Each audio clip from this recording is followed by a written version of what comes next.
Hi all relatives మన ఇంటికి surprising గా వస్తే చాలా బాగుంటుంది కదా. గాబరా కూడా ఉంటుంది వాళ్ళకి ఏం చేసి పెట్టాలి ఏంటా అని. అలాగే నాకు మా రిలేటివ్స్ అయితే సర్ప్రైజ్ చేశారండి.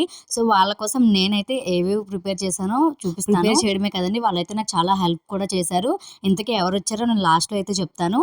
సో వీళ్ళ కోసం నేను దమ్ బిర్యానీ అయితే ప్రిపేర్ చేశాను. ఉల్లిపాయలు ఇంకా పెరుగు చట్నీ అయితే చేశాను. ఇంకా వైట్ రైస్ చికెన్ కర్రీ అయితే చేశాను.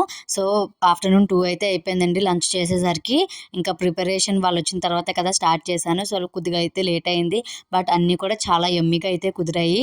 నాకు బాగా హెల్ప్ చేశారు. ఇంతకీ ఎవరా అంటే మా అక్క వాళ్ళ పిల్లలు, మా అక్క వాళ్ళ కూతురు అయితే వచ్చారండి. వాళ్ళు కూడా బెంగళూరులో ఉంటారండి. మేమైతే ఎప్పటి నుంచో కలుద్దాం అని అనుకున్నాము. బెంగళూరులో అయితే కలిసామండి. చాలా హ్యాపీ అనిపించింది వీళ్ళు రావడం. వెళ్ళిన చోట మనకు తెలిసిన వాళ్ళు ఉండి మనం ఎలా కలిస్తే చాలా హ్యాపీ అనిపిస్తుందండి. మీకు ఎలా అనిపిస్తుందో కామెంట్ సెక్షన్ లో అయితే కామెంట్ చేయడం మర్చిపోకండి. మేమైతే చాలా బాగా ఎంజాయ్ చేసాం. ఫుడ్ అది ఎంజాయ్ చేసి ఈవినింగ్ వరకు, తర్వాత ఈవినింగ్ అయితే వాళ్ళు బయలుదేరిపోయారు.